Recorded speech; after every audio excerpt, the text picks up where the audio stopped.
Hi, and welcome to the Now Spinning Magazine podcast with me, Phil Aston. And on this episode, I'm absolutely delighted to have with me Carl Dixon from Coney Hatch, who's also been with April Wine and the Guess Who. But many of you will know him from Coney Hatch, who are actually back together and about to release a new album, aren't you, as well, Carl? Is that correct? That's right. We are putting out in the space of the next couple of weeks a live show we did in Germany. Wow.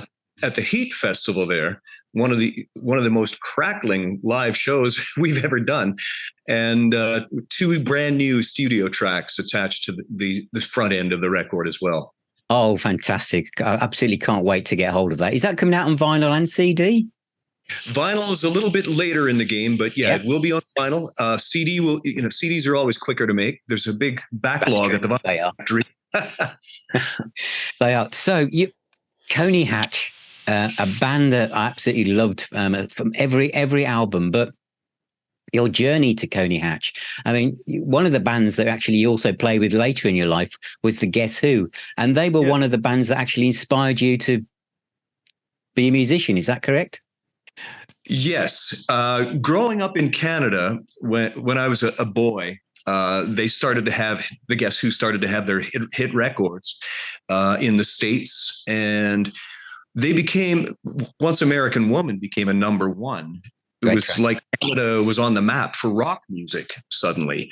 And they were really like our Beatles in Canada. It was, we were so thrilled that, oh my goodness, look what those guys from Winnipeg are doing. That we were always, I remember being 11 and 12 years old and so excited to hear the next single from the Guess Who coming on the radio. And we'd run down to the record stores to buy the new albums as soon as they came out. And the first record I ever bought was a 45 of the Guess Who, the songs Undone and Laughing. And then years later, when I was 14, maybe, the first big show at a rock show I ever saw was the Guess Who at the Canadian National Exhibition Grandstand. I saved up all my money from my summer job and went down for a summer splash in Toronto just before school started again. And so that really touched me in terms of, listen to that sound. Look at the band on the stage. How can anybody be that good?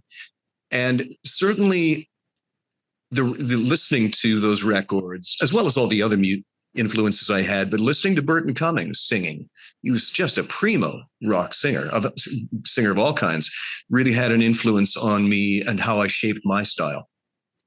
Interesting. So through the 70s, as you went into your teens, your background, I mean, liking a band like the Guess Who, because a lot of your contemporaries, as we entered into like the, melodic rock and AOR stuff and heavy metal of the 80s, they probably weren't listening to the Guess Who.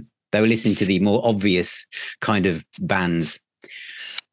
I suppose you mean my contemporaries in the world or in Canada? Yeah, like all the other bands that were kind of coming out at the same time. They were probably listening to, Zeppelin, Purple, those kind of bands, weren't they? Or, Van Halen was 1978 and etc.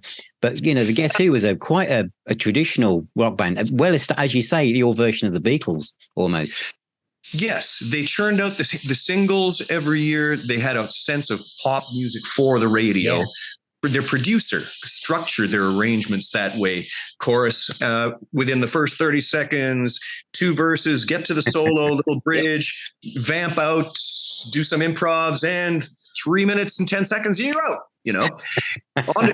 That you had to do that to get on the radio, and the radio was the biggest pusher of record sales in those days. So yes, they structured it very much along the Beatles model, and I guess many ideas in how music has been created were established by the Beatles model. But I was precocious as well in my listening. I was into Johnny Winter and The Who and Humble Pie and Mountain and Free. Brilliant! All the sort of bluesy, heavier rock bands as they were at that time.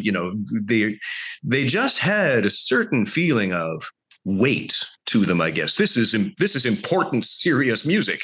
They just, by the way they structured it, and The performances vocally and on the instruments, it just made me feel strong, made me feel, yes, I want to convey that feeling. That's interesting, because I wondered that, because there's a very much like earthy, soulful aspect to your voice that's very, that kind of, on all the albums, but it seems to have progressed as you've gone through life. It's kind of enhanced itself. But I always wondered whether you were influenced by kind of people like Paul Rodgers, because of that kind of feel that you have, how you kind of, the tonality of how you put the lyrics together. So that's really interesting. You know, it's interesting. The old Hit Parader magazine that used to come out of New York City, I guess it was, when Coney Hatch was first starting, and they had an interview with Lou Gramm at that point, where they asked him to list his top 10 influencing albums. And it was the same as mine, basically. You know, he mentioned Free, and then he mentioned Bad Company and Spooky Tooth. That was a big one. The later versions with Mike Harrison and Barry Wright both singing, and I probably have the biggest Spooky Tooth collection of anyone. I've often joked that I should start a Spooky Tooth tribute band, but there's probably not much market for that. No, but they're a great band though, so it's great. It's great to hear them mentioned. Now, Coney Hatch themselves, that you signed in the UK. Their first album came out on Phonogram Records, which is a big label, 1982, produced by, is it Kim Mitchell from Max Webster, and it contains, I remember this, I'll just tell you this because it's probably good for you to know. Hey Operator was played in the pub jukeboxes, not pub juke, but the rock DJs and everything. And I knew that song a bit, and I think it was on a sampler as well somewhere. But it was when I bought the album, and I was the first one out of my friends to buy it. And Devil's Deck, the opening track, just put that on a tape, and I just lent it to so many people, and so many people went and bought it, and the guitar solo in there and your vocals. It's a timeless rock track, isn't it? You must still do it to this day. Yeah, we really hit something with that track. And, you know, Coney Hatch, we established what would be called top 40 AM radio leanings, as it was in North America at that time, as well as my bluesy rock side. But that's where I was coming from, and the idea of song structure and a great vocal performance. And Andy Curran was really he loved punk and new wave, and the more simpler vocal delivery, and that, I guess I was probably the second most schooled musician in the band. Andy and Dave, our drummer, Ketchum, they came up with that, just pick up an instrument and go, learn on the job. And Andy was also the guy that liked Australian rock before anybody else that we knew. So they had already established the band for about a year with Steve Shelsky, Andy, and Dave. And then I joined through an ad in the Toronto Classifieds. And I went to see them, and the singer I was going to replace decided that music was too hard. He was going to go back to school, but he'd given them a few months' notice. So I came and saw them, and I thought, well, okay, I didn't even like AC/DC when I first heard them. And then I really grew to appreciate about what was great in it. But they were playing a lot of AC/DC because the singer I replaced was crazy for the stuff. Yeah. So then they played probably a dozen original songs on a bar gig. And I thought, okay, these guys have some balls. They're pushing it. They want to get somewhere. Because I already knew, I was 21, I guess then. I already knew you can't go anywhere unless you have your own songs, and they're great. It doesn't matter how well you pull off Girls Got Rhythm, you don't get up to the next level until you create your own material and your own sound. So that impressed the hell out of me, that they already had 12 songs. Now, I remember thinking, those are the strangest songs I've ever heard, because our lead guitarist, Steve Shelsky, came out of a jazz course training at Humber College here. Wow. So he was looking to lay in those odd sounding jazz inversions. And then our drummer, Dave Ketchum, he just whacked the hell out of the drums, but he was also The press release used to say he saw Keith Moon at the tender age of 7 and was never the same. So it was really 4 quite different musical elements combining, each bringing a different sensibility to the party. So with Devil's Deck, for instance, I'd been in the band 2 weeks, and we were in the era that time of playing a week in one town, in a bar somewhere, play every night. Then after a week, go on to the next town on Sunday. Yeah. So the only way you could develop material was you get up in the morning before the bar opened, because all your stuff is already set up, and it's a waiting rehearsal room while the Yeah, of course, yeah. Are vacuuming the floor and they're cleaning up the bottles from the night before the bar opens. So we'd have to get up, maybe, get down there 9, 10 o'clock and go through our new song ideas. So Andy had actually written the words for Devil's Deck, and he had a rough idea what he wanted the verse to be. And as I say, I'd just been in the band 2 weeks. And so Steve said to him, look, we've got Carl. He's a great singer. Give this one to him to sing. We got to start giving him something to do to put the sound of the band forward. Because I was singing most of the nights on the cover stuff. Yeah. And to my chagrin, my later enjoyment, I had to learn about 10 AC/DC songs right out of the gate. But we were playing crazy things in the cover repertoire at that time. The Cradle Will Rock, Van Halen. Yeah, wow, yeah. The Moon by the Police, and Andy used to sing Drugs in My Pocket by the Nuns, or the Monks, rather. Monks. Yeah. Yes, and Crew Slut by Frank Zappa. It was the craziest. Wow, what a set list, yeah. Yeah, plus, because we had to fill 3 hours a night, right? And plus the dozen or so crazy original songs. So I had this idea. I was always fiddling around with guitar ideas, and I had these 2 different things that I thought, well, that could be an intro for one song, and that could be an intro for another song. Great, I'm set next time we're starting a song out. And then the key song, Devil's Deck, happens to be in E, and both the licks were in E. So I said to Steve, okay, I'll teach you this part. You play this part. I'll play the other part. We'll combine them. And I bet it'll sound really cool. And that's where that intro came from. It just, and I'll let you in on a little secret. It's a slight inversion of a Free song off the Highway album, The Stealer. The Stealer, yeah. Yeah, because that has that bowden. Yeah, it does. Yeah, it does. So I was such a free freak. I probably didn't even know I was aping it at first. What made it different was I shifted the rhythm of the riff an eighth note earlier, and then I combined it with this melodic overlay on the other guitar. So that's the origin of Devil's Deck. And then Steve came in with that really proficient solo. He could just peel off amazing things without even thinking about it on guitar. Oh, it's so melodic and so lyrical, that solo. It just fits so well. I mean, your knowledge of music, obviously the way you were talking there, you're very knowledgeable. Your early years, you were taught piano, weren't you? And you went to conservatoire. So you have a deeper understanding of kind of music theory in that respect? Correct. Yes. I started on piano, and for many years afterward, I'm not so much that way now, but when I picked up a guitar, or I imagined a guitar part or a melodic interval, I always imagined it on the piano keys, my mind, when I didn't have an instrument close by to try it out on. And that stuck with me for a long time. The early training we get in anything sticks with us. Of course. Correct.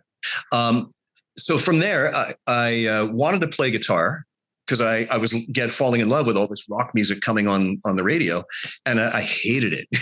I hated the guitar because I had a cheap hand-me-down, and it hurt my little fingers to play it. I was 10 years old, I guess. Yeah. And so I gave it up for a little while, and then I went to high school and I started playing drums in the parade band, marching band at my high school.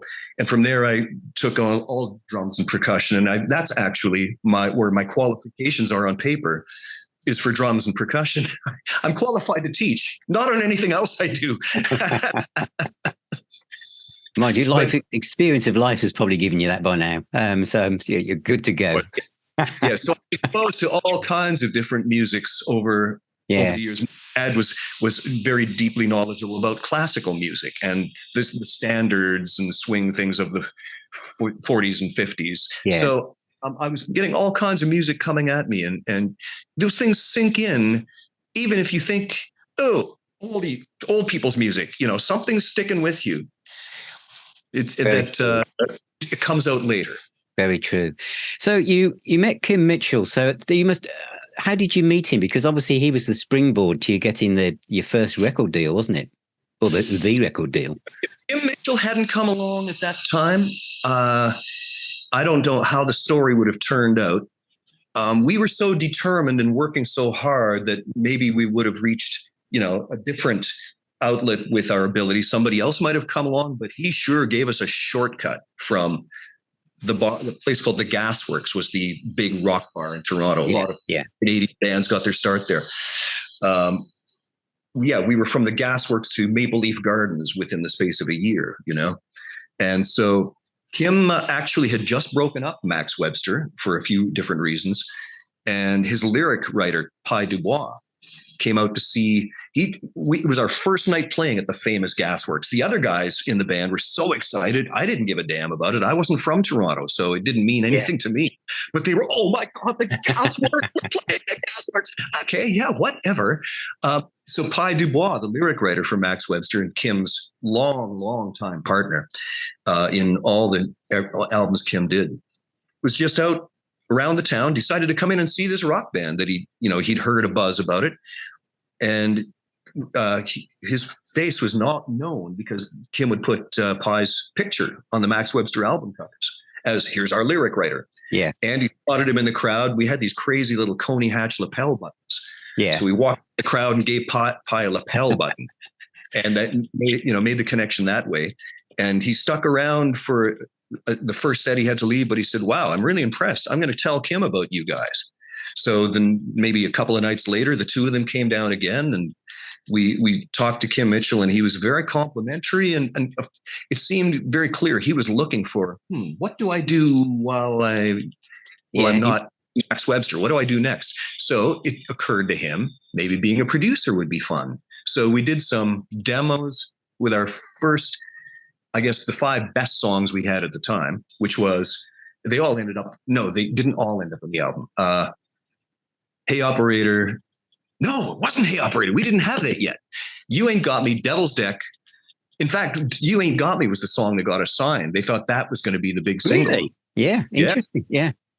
And Stand Up and Love Poison, which was the first song we ever wrote together. The first week I was in the band in some bar in Quebec. And Dreamland, which was a song I brought into the band, which later made it onto a reissue. Onto this reissue. Yeah, it says as an extra track. Yeah. So that first demo, Kim brought it around to a few different labels, and ultimately it ended up with Ray Daniels at Rush and at SRO Anthem, which was Rush's label and management, and it was Kim's label at the time too. So it seemed like an obvious fit. And we got signed there, and Kim was signed to be the producer. And man, we had a great time learning so much. What an education from Kim. We knew nothing about making a record, and we learned so much from him. And it was a real adventure and a lot of fun making that first album with him as the producer. So you were signed to Phonogram. Is that did you go out on, I know you went out on tour with Iron Maiden, Judas Priest. Was that during the time of the first album, or was that with Out of Hand next? The Judas Priest tour, when they had Screaming for Vengeance out. Yeah. And then the second album was with Iron Maiden. Our Out of Hand album was out currently with that Peace of Mind tour that they were doing. So we had our rights around the world with, I guess, Phonogram, as it was called in England. Polygram Mercury was the parent company. Yeah. And then our rights in Canada were held by Anthem Records because they kept their own territory. But so we had release around the world through Polygram Mercury. And then I guess it didn't hurt us to have Rush's manager to be able to get on those good tours. Absolutely, because you're on this in the UK. You're on the same label as Def Leppard. Yes, that became a thing that we started to be very aware of at some point. Because I wonder that, because Out of Hand, that was produced by Max Norman, wasn't it? It's a great sounding record as well. Yeah. But and listen, you're going out on tour with Judas Priest. You weren't quite like that kind of metal band. You were more Def Leppard than Priest. But I suppose being on the same label. Well, yeah, but we did have a pretty tough sounding live presentation of our shows. You know, what I was saying, you know, earlier in our talk here about what I got from those bluesy rock bands, that feeling of being strong and solid. I wanted to have that feeling when I play rock music. You know, I'm standing solidly on my 2 feet and putting something together that's powerful, putting something across. Yeah. There were days when I was singing in front of Coney Hatch that I felt like I was a tank commander. It just felt like just a powerful rolling thing rolling along with me at the front of it. Yeah, here we come. Yeah, because that was 1983. I feel that because there was a gap then, not a very long gap in today's times of albums coming out, but Friction. Yeah. I thought Friction was going to be the album that would just blow the world apart, and you would just elevate to literally the first division, because it was, to me, it's your masterwork. Every track on that album is just perfect. Yes, well, thank you very much. You know, we put our heart and soul and really risked the farm on the album. We worked for months on it with hardly any pay in our own pockets, but it was all about sacrifice now for the big payoff later. And we really thought we'd done something great there, but the market isn't always the only factor. The audience isn't the only factor. We learned many years later, like 30 years later, that people in England and Europe really loved that album. Yeah. But all we were allowed to see was the perception in America, where the label here, there's a great story that goes with that. The head of Polygram Mercury at that time, a German fellow named Gunter. We had a few people, sales guys in the States, that really believed in us. And they asked him at a convention, Gunter, why aren't we putting more resources into this great new Coney Hatch record, Friction? You know, this could really do something. And Gunter turned to the fella and he said, because, Ted, we have other priorities. And Ted said to me, it was Ted Mellencamp, actually, John Mellencamp's brother, who became a guy from Polygram Records. He said, Carl, right there, I knew you guys was sunk.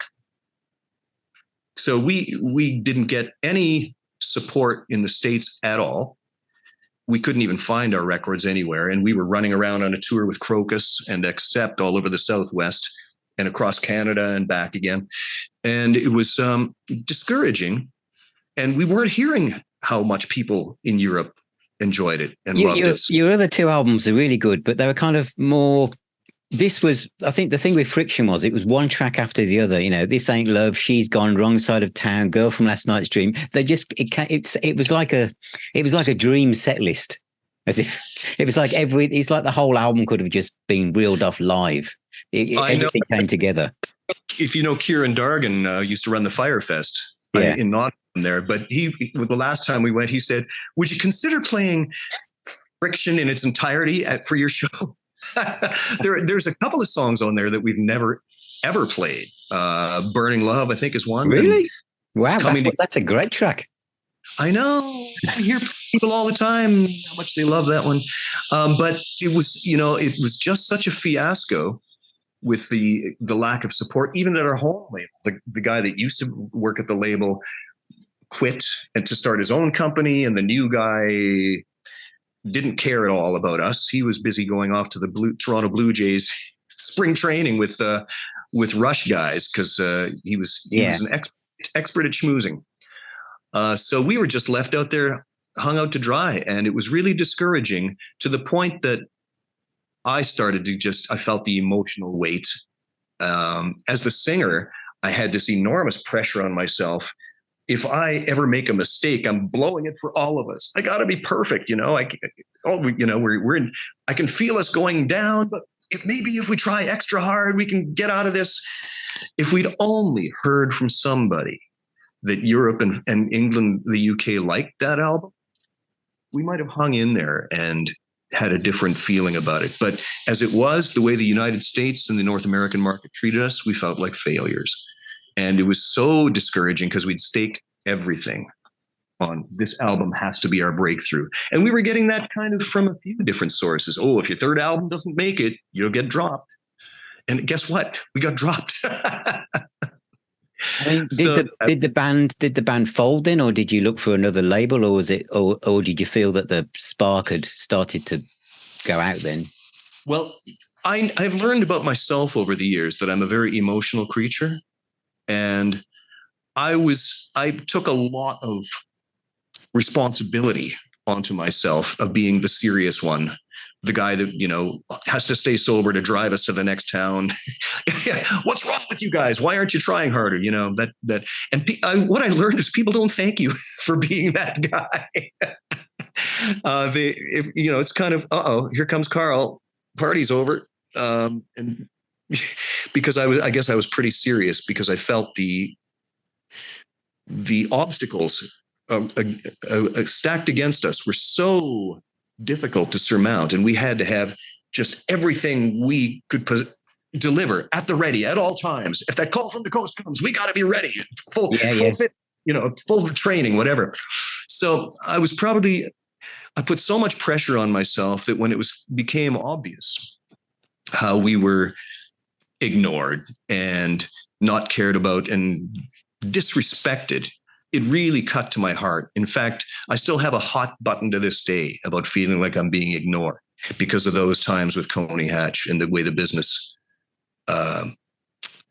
just turned their backs on us when we had put our whole lives on the line for this, So yes, that was a difficult pill to swallow, but it's been very wonderful to learn in the last 10, 15 years how much people like that album. It's a superb record, and I think some of us in the UK thought that because Phonogram had got Def Leppard as well, that they didn't need two bands that were too joined at the hip. Maybe.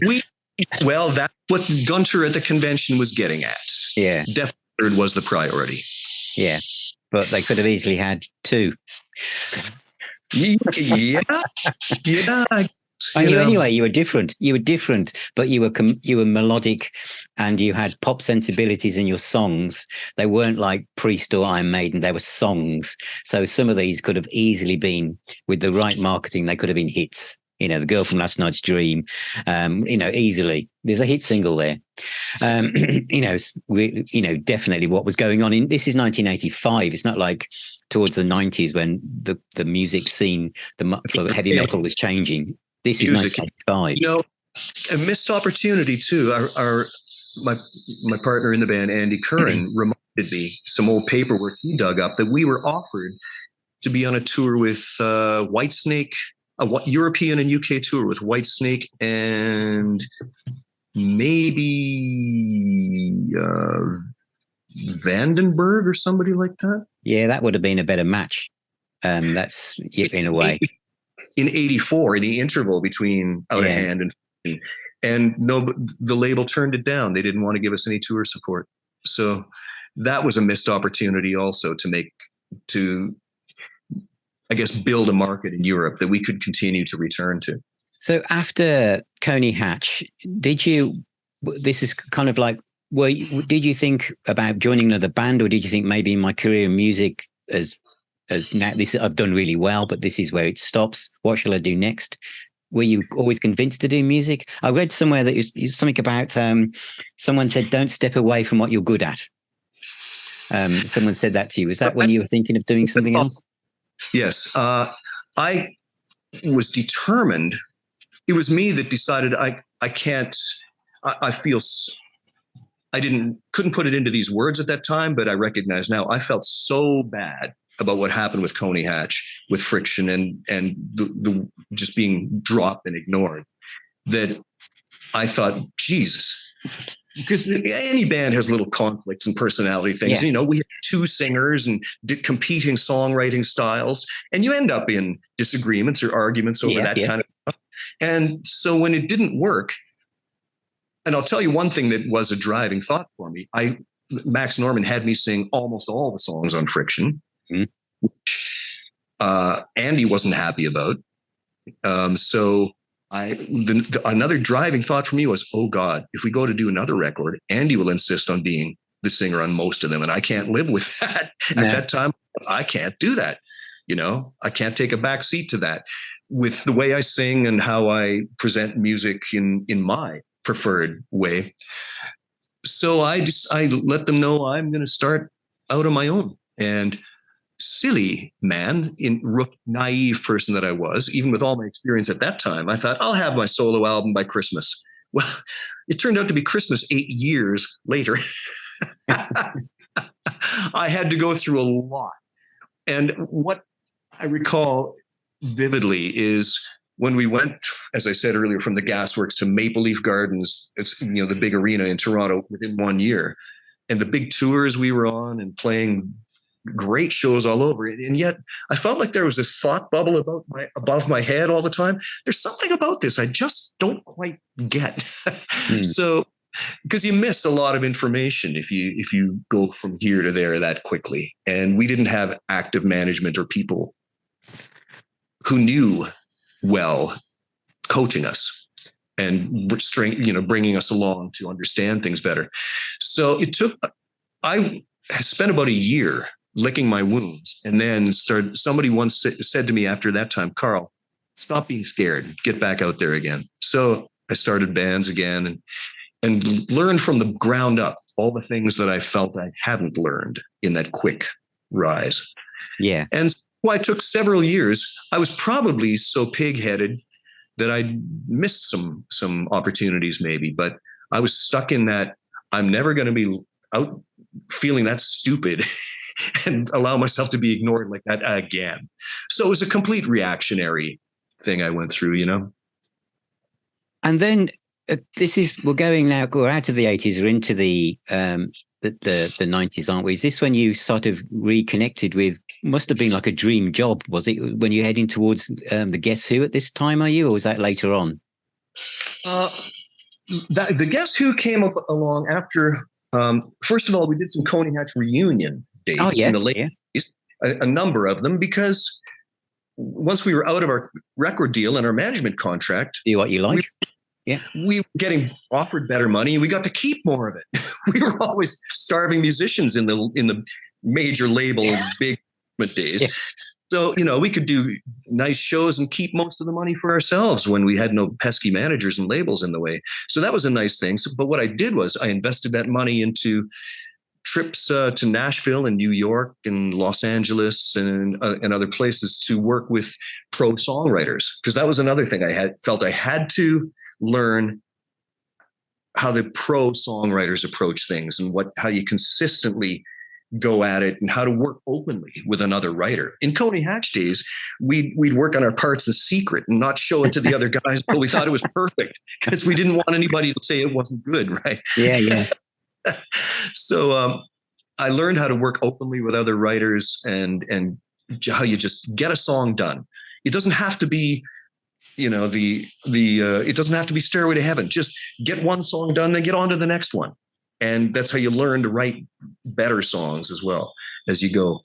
So that I spent a few years doing that. Then I got a deal for my first solo album in Europe, my Carl Dixon 1 album.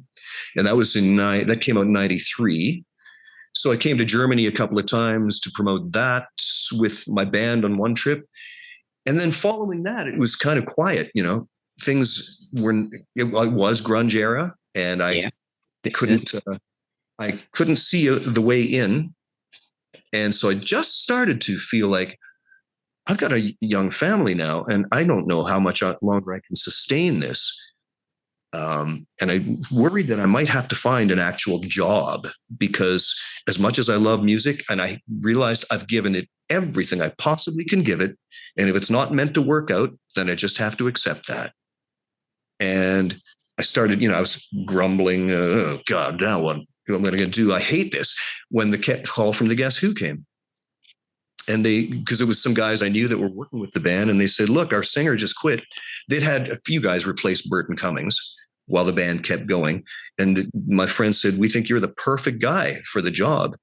So I ended up sending them an audition thing, and they thought it was Burton Cummings playing a joke on them when they first heard it because it sounded so close. And that's just because of my early influences. So then I ended up joining and had a few great years with them until the original guys of the Guess Who did their reunion tour. But you must have, because when we started the conversation, this was a band that influenced you into starting out in music. And obviously you had a major label with Coney Hatch, but then your kind of childhood heroes ring you up and say, we're looking for a vocalist. And you get the job and you're in the band, singing those same songs that you bought singles of. That must have felt, well, awesome. Awesome is a good word. Also, vindication that I hung in there long enough through the extremely dark days, long enough for this opportunity to come to me. Because if I'd given up when it was hardest, I wouldn't have been in position to take that opportunity. And everything that has happened since I hung in through the toughest time has surpassed. Well, that's true, because there will be a lot of people who watch my or listen to my podcast who a lot of people have sent questions in about, I'm talking to Cole Dixon, and a lot of people know about the albums. But one of the biggest things that happened in your life, a lot of people actually aren't aware of because they see you as you are now. They wouldn't have imagined that in 2008, everything changed, potentially for forever, when you had a major car accident with how many 53 serious injuries was it?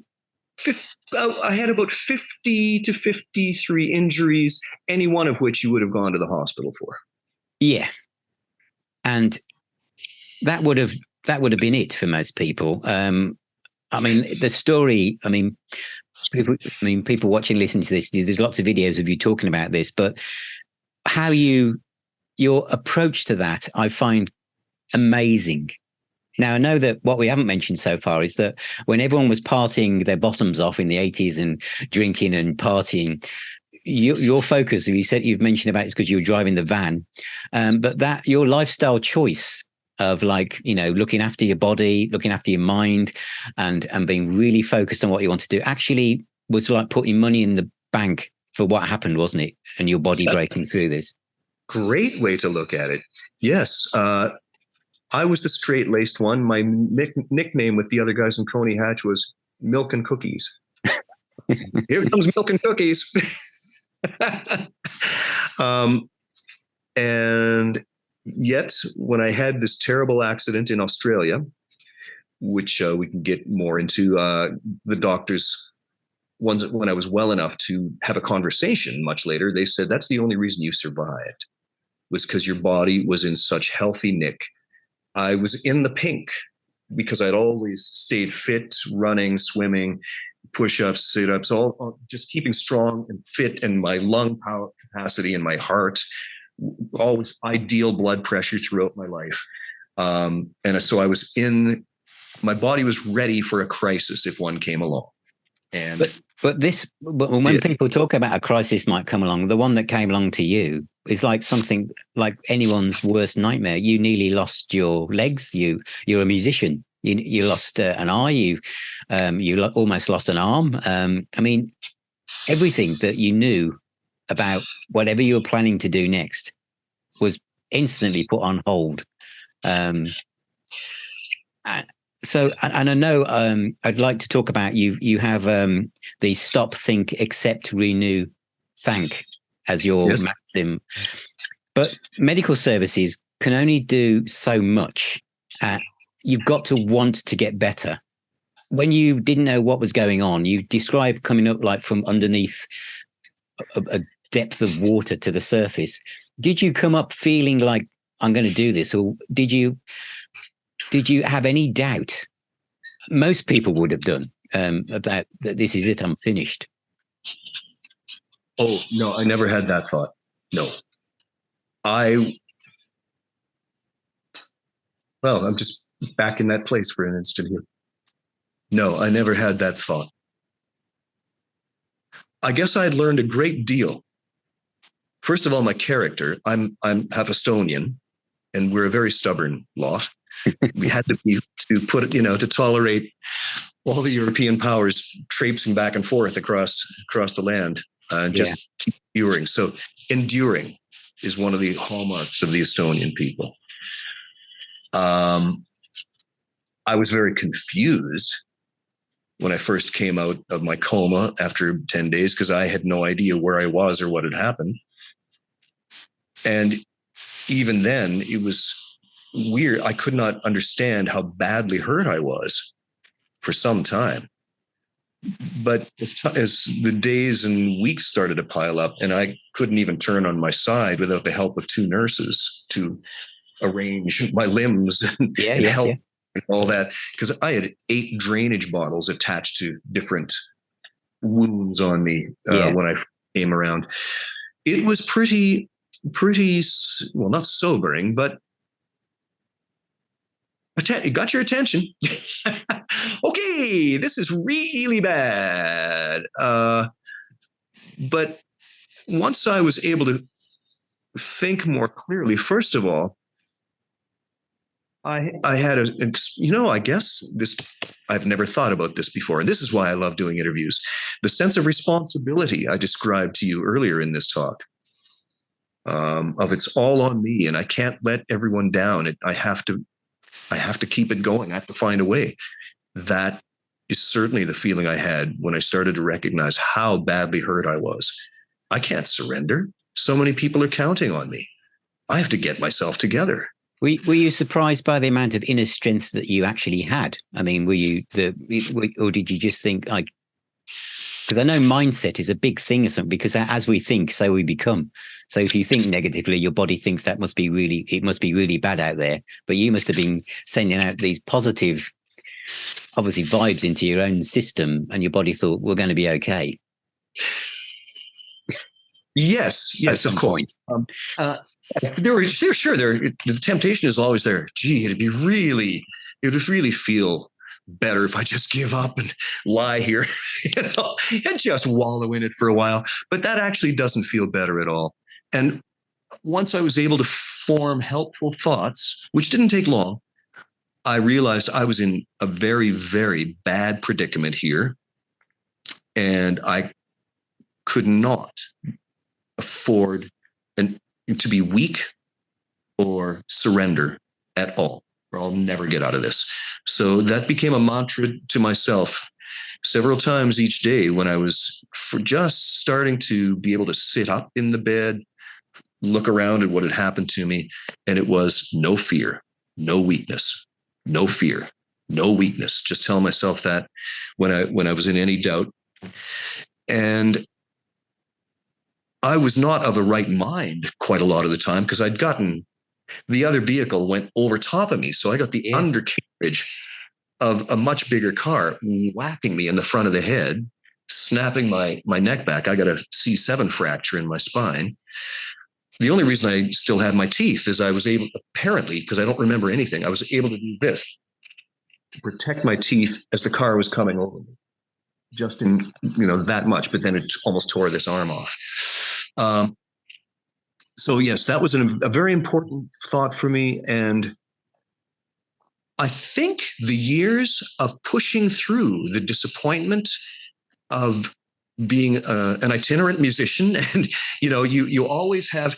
I was talking about this with my friend Andy Curran, my partner in Coney Hatch, just yesterday, that everything we do as artists is based on hope.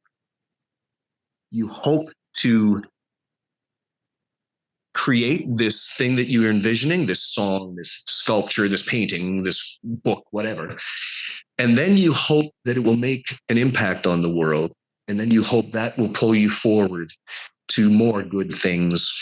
And every time you throw that hope out there, you're just asking for someone to squash it. So I had a lot of experience of, I guess, feeling knocked down, not so literally, but knocked down in my hopes and ambitions. and finding the way to keep going and get another hope going. And that's why I have learned to say a number of my wise thoughts have come about in retrospect as I've continued to heal and get some distance on what happened. I learned that our thoughts are the most powerful force in the universe, certainly the most powerful force that humans have. And of those, our hope and our imagination are the most compelling. And if you can marry hope and imagination to a commitment, that is unstoppable. It's like trying to see the world as it really is rather than how you think it is, isn't it? Or see things how they really are rather than how you think they are. But you're doing this on a multifaceted level. If someone had been told, "Oh, you've got a spinal injury, you may not walk again," we may lose your arm, so you won't be able to play the guitar again.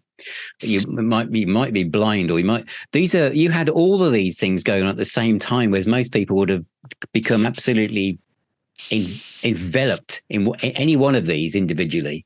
But you just obviously just put them in little boxes in your mind and said, "I'll deal with that.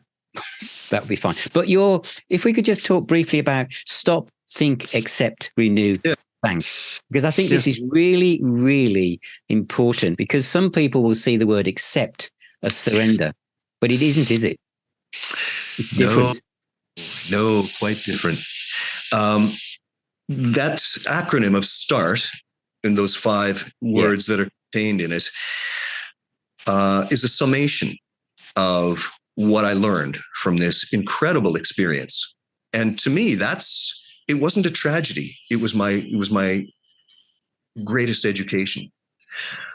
That when you have an incident like that, a big knockdown, you're flattened in whatever way, first thing you do is stop and don't just try to blindly plow ahead. Who knows what more additional damage you could do to yourself or your situation.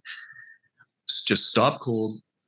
I know we often use hockey analogies in Canada. Sometimes I'd get flattened on the ice. And I learned to just, lie still for a second, just see, is this finger still moving? Can I wiggle my toe? Is my head good? Okay, now I can get up. So you stop, you think. What just happened here? What is happening? What is my situation? And really analyze and don't overthink. Well, it's more a case of don't fall prey to the illusions of how you wish it was. Realize how it really is. Yes, my leg, if I move it, it's probably going to fall right off. So good decision not to move it for a while, And once you, and I did have trouble with that because I had post-concussion syndrome and, wicked blows to the head. So I had some hallucinations and things and some just determination ideas that weren't accepting. And this, I learned from my own example of not accepting at first that I did some stupid things. So once you've thought, then you accept what your reality is and reject the illusions that are not helpful. Illusions just make us not able to put our energy where it belongs. It becomes misapplied or unapplied because you can trick yourself into not using all your resources in the most helpful way. And then once you've accepted, you renew your commitment to the things that are important to you and what you now understand you have to do. And the last one is thank, because in everything in life, we do not succeed alone. We have communities around us that help us, that we rely on, families, friends, systems in place. Now, I know England's not a particularly good example for the health service at the moment, but in the ideal situation, there are fire services and police and ambulances and doctors and nurses and hospitals and medical clinics and pharmacists and all these people, these systems that are in place when something goes wrong. And they all play a role in how successfully we come out of a situation after our own thoughts. Because our own thoughts are bouncing. You could have all these wonderful people around you telling you you're going to be fine, although a lot of them will probably have to try and manage your expectations. But inside, you had an inner light where you just thought, if someone's telling me I won't be able to walk again, I will be able to walk again. You had an inner belief, didn't you? That correct. You could do this. And it was a refusal to accept that I could not return to being a singer and a performer again. That was unacceptable. I would find the way, even if it didn't happen on a convenient schedule. I would get there. And so once you have a commitment to a goal like that, you find the way over and through the obstacles. If you don't have the commitment, you'll surrender when it gets tough. Yeah, so by having the goal, you're almost setting up you're almost like fake it till you make it. Your brain and your body will start to believe, well, this is where we're going, so we'll follow this thought. Yes, and you'll get really resourceful at finding solutions that you never would have thought of without the commitment to finding a solution. So, because it's so easy to give up when things get tough, unless you have that mindset. So yes, the last part, you have to thank sincerely in your heart and openly everyone who played a part in helping you get out of that crisis, that situation. Did this make you reassess your life when you were at this point? Was it like a reset to what happens, your life beyond this point? Because you're talking almost as if it was like a gift in some way. It was like, what good can come from this? Probably not at first. They're easier to understand in retrospect. Yeah. When you're in the midst of it, you don't necessarily see it as a gift. No, not at all. And part of the inevitable, an inevitable aspect of the process of working your way back toward full function is that you have a picture of what full function looks like. And that's quite often what you did before you down, right? Because that's the vision, but you also have to be open to accepting one thing at a time. Oh, okay, I can't do that anymore. Oh, I can't really do that anymore. So I learned, and I wrote a song that contains the line, "Look at all you still have and not what you've lost." And what we still have, no matter what, is a hell of a lot if we tap into it. Fantastic. And now the other thing that you're a musician and a creative person, so your imagination obviously is plugged into the universe at all times. But how important was music as a healer in this as you started to come out the other side? Aside from my love for my family and my feeling of commitment, honestly, one thought was I was supposed to be at a gig, joining the Guess Who for a gig in Biloxi, Mississippi, the night after my accident. Yes. I was in Australia. And so I had this abiding thought, first of all, that being the singer of the Guess Who, which I'd returned to by the time of the accident, had been the crowning achievement of my career to date. A great platform, great money, great feeling singing these songs, even though they weren't mine. It was still, I was using my skill set at a high level. And I felt like, yes, this is what I was hanging in for all these years. So the vision was to return to that, and that I can't let the band down. They were all devastated when they heard what had happened to me. And bit by bit, though, when inevitably things change when you're not there, and people find ways to move on without you. And they had also become resigned to the fact that I couldn't get back in any kind of a hurry, no matter how much I hadn't accepted yet that I was not going to be quick about this. So they decided they had to move on. And I actually rejected that. I wrote them a letter and saying, no, you're wrong.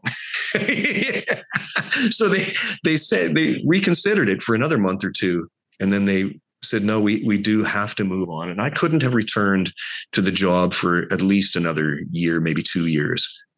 Which still would have been incredibly fast. But then about, I guess the seeds are also saying that the ex-members of Coney Hatch had said that if to help you, or was it get better or give you something to aim for, that it would reform and make another album once you were ready. You know what, the album came about sort of organically as we reconnected and started to play some shows again. And the reconnection was certainly just as poor Carl, let's get together and, see if we can give him a lift. And Andy put together a fundraising show for me and my family when I was still unable to really walk and crutches to get anywhere. That was quite a gesture. And then the guys turned up at a couple of occasions, and then we were offered a show 2.5 years after the accident, which was my first return back to that kind of a show on stage. And boy, it took everything I had because I was still regaining my strength. But that was where the turnaround happened. And then Kieran Dargan at Firefest had been in contact with me, and he said, well, look, do you think you'd be ready if we put Coney Hatch on the 2011 Firefest? And I said, damn right we will. Damn right I will. So that's how we finally made our European UK splash and everything to do with Coney Hatch. And then in 2013, this arrives, doesn't it? The fourth album. And it's a fantastic album. It got lots of accolades, didn't it, at the time? And it's a much harder, rockier album than anything you'd done before. Had that got anything to do with what you'd been through and how your zest for life, which must have been like turned up to 12 at this point after what you'd been through? There's something there, yes. The determination to express my return to life, the strength, the greater strength than ever that I felt inside myself from the effort I'd put forth. Rather than being diminished by that accident, I feel like I'm at my most powerful state in my life. And that was what was coming through in the songwriting and the performances on that 4 album. Oh, it's a brilliant album. It's really hard. It's a much more kind of heavy metal than the other albums, but it's got some great songs, great vocal performances.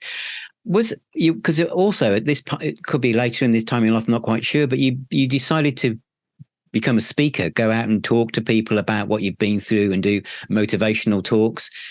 Yes, it started around 2010 that I began. At the same time. That really was because it was so uncertain at that time whether I'd ever be able to return to what I used to do. And so somebody said to me, well, you could become a speaker, even if you can't become a performer and singer and musician at the level you used to. And people would probably be really interested to hear your story. So I started developing that path, and it's been so rewarding. And I'm always amazed at the impact that it has on an audience when I tell the story and the things I've learned. It makes me feel quite a bit like this is why I was spared from death that night, is so that I could share what I've learned. I did wonder that. It's almost like some guardian angels looking after you, or something, or some of a higher power, because you've got 2 paths of like, this is why I'm on the planet, Yeah. Yes, you're right. 2 hats to share what I can do musically and to share what I've learned. And I come, when I do the speaking, I play a few songs acoustically, but use the line, it must have been a whole squadron of angels looking over me that night for me to even survive the impact, let alone return to a thriving life.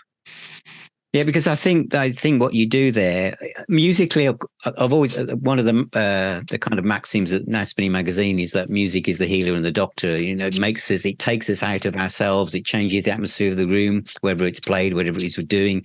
But obviously, what you're doing as well, that side of your career, personality, is also must be helping thousands of people around the world. It's very rewarding and very humbling is an overused word these days, but it makes me feel like I have a mission without being too messianic about it, or you know, I I just know.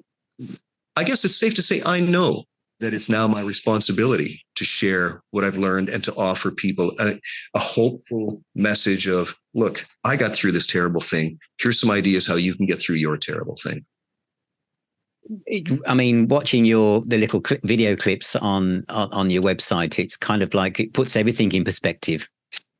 It's like, there are certain musicians. I'm Maiden, the vocalist, the lead vocalist, have had cancer, and he flies a plane, and he's an Olympic fencer and everything. There's certain people, and you're one of them. It just shows that what you can do. I mean, I saw the injuries of what your arm was like.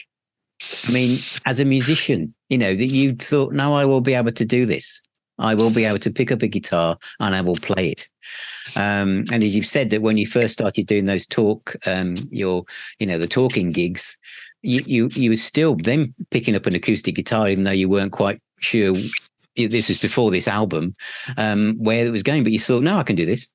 I think it's, that kind of drive and positive outlook is an inspiration to all of us. It really is. I'm glad to hear that. It's as simple as, if you know where you want to go and you're determined to get there, you will find a way. But first, you have to be determined to get there. And are you still, obviously, your investment in your own health before this happened got you through it? And yeah. Is that something you still do now? You still look after yourself and keep fit best on what you can, yeah?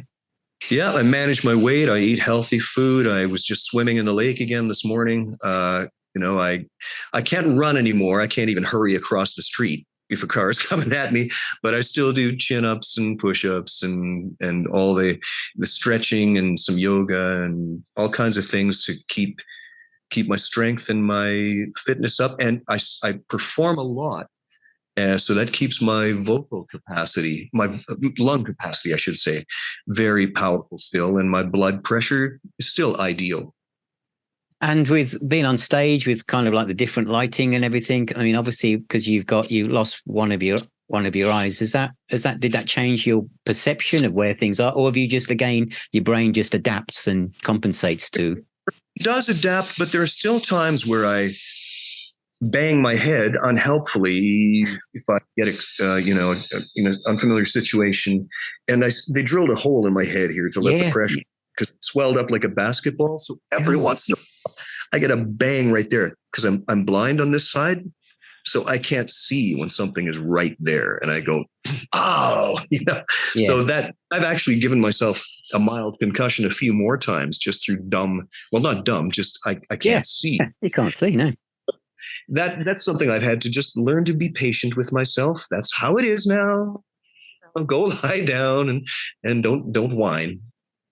No, as you said, stop, think, accept, renew, and thank. That's a wonderful approach to life, or any kind of, the troughs, or as you say, life is all about ups and downs. When we go down into the, that's what I call it, peaks and valleys. Peaks and valleys. When we're in the valley, it's a great set of words for when we're in the valley.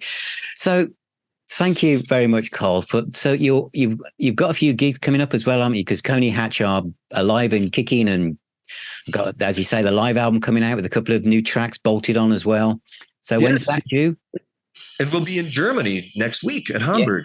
Yeah. For a festival called Indoor Summerfest. I think it's kind of like Firefest in Nottingham was, and with the Heat Festival where we recorded our live album. So we're looking forward to that. I love going to Europe and to Germany and the UK. We've got a couple of more dates in September, and then we're all doing some other things, but then picking up again in January for some shows and beyond January. Fantastic. So the band. So do you think you'll do at some point a new studio album at some point in the future?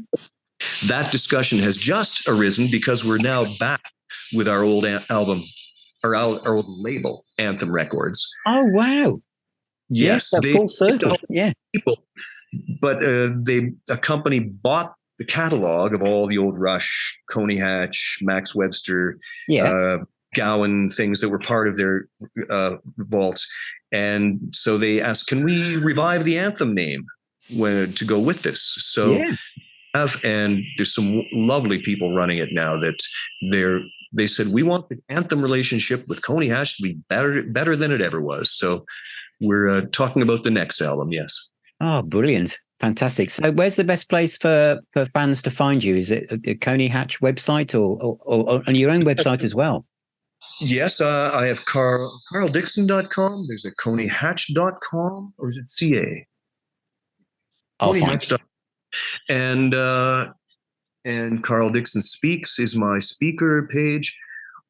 We also have a Coney Hatch Facebook page, which I guess you have to, even though I don't know. I'm still not convinced what benefit it has except to interact with the fans, and maybe that's enough to get out of it, where people can read when they can't any other way. Yeah, that's very, very true, because it is. I mean, I think the way that you interact with your fans and the websites, and I think anyone watching this and listening, I'll put the links to Coney Hatch and Carl's websites below, and make sure you visit Carl's speaking website as well. There's some really, really inspirational videos on there. There really is. This has been very enjoyable, Phil. I'm glad to do this interview with you. And for all the UK fans, we're dreadfully sorry that our tour back in January was canceled. It was circumstances beyond our control, but somebody else's money was the problem that never arrived. So that rock and roll stories. Yeah. Rock and roll, the great rock and roll swindle or something like that. Yeah. So we sure do want to get there. We just have to figure out a way that it'll be good for everyone. Okay, well, thank you very much, Carl. Good luck with the album. I can't wait to get hold of a copy myself, and take care of yourself. It's been really inspirational talking to you. So take care. Hopefully we'll talk again soon in the future. I do hope so. Yes, I would enjoy picking up this discussion again. Thank you. Well, a huge thank you to my guest, Carl Dixon from Coney Hatch. That's got to be one of the most inspiring interviews I've ever done. What Carl's been through and his approach to it is an inspiration for us all. And it really is an indicator of how music is the healer and the doctor. And so is our mindset and how we approach our thoughts as we go through life. So thank you, Carl. That was absolutely amazing. I should put links to the Coney Hatch website and Carl Dixon's own speaking website as well any second now at the end of this section, but it will also be in the description area of the website and underneath the description on the YouTube channel and on the podcast channels as well. But thank you again to Carl Dixon for being my guest. It's absolutely superb.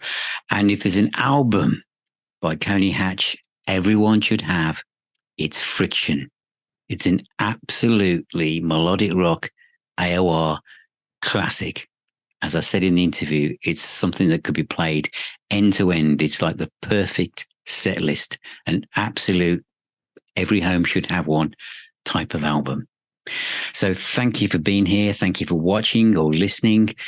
Check out the Now Spinning website at nowspinning.co.uk. Subscribe to the YouTube channel. Visit us on Facebook. Join the private Facebook group.